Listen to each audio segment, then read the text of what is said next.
Why is crime scene evidence collected in paper bags? If you're a fan of Law & Order or Dateline, you can probably picture a typical crime scene with your eyes closed.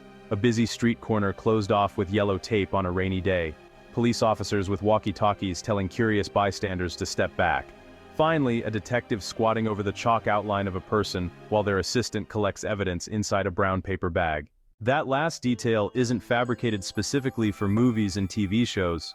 A lot of evidence from real-life crime scenes does end up being stored inside the same type of container, otherwise used to carry homemade lunches or consume alcohol in public.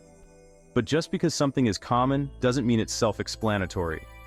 Why are critical clues, which have the power to make or break a case, collected in such flimsy receptacles? Mold is the motive. While brown paper bags are an iconic part of criminal investigations, they're not the only type of bag used in the field. According to law enforcement agency protocols, each type of evidence has to be stored in a container whose material is best suited for the preservation and handling of said evidence. Paper bags and boxes store biological evidence such as hair, blood, saliva, semen, or fecal material. This is because paper, unlike plastic, is porous, allowing air to circulate even when the bag is closed. If a detective were to place a blood-stained tissue inside an airtight plastic container, the moisture would have nowhere to evaporate. Depending on how long the container is stored, the tissue could grow mold, which could break down the DNA in the blood cells and potentially jeopardize the entire investigation as a result. That explains the material. But what about the color? Most sources, including government websites and agency handbooks, don't mandate a color for the bags. But there is a reason they're usually brown.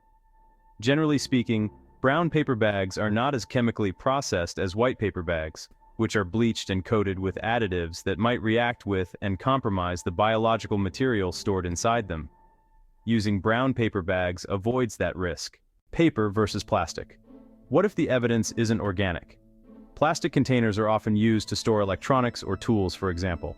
Their translucence also makes them well suited to store objects that can be dangerous if handled incorrectly, such as firearms. Evidence that's been burned, like a piece of singed carpet, is placed inside special fire debris bags that are made from nylon 11, a synthetic plastic that helps preserve chemicals like gasoline, kerosene, or paint thinner, the presence of which could explain how the flames were started. Narcotics are placed inside so-called drug evidence bags with tamper-evident seals, so you can see if anyone tried to access the contents. Checks, receipts, and passports end up in currency and document bags, which are different from drug bags in name only.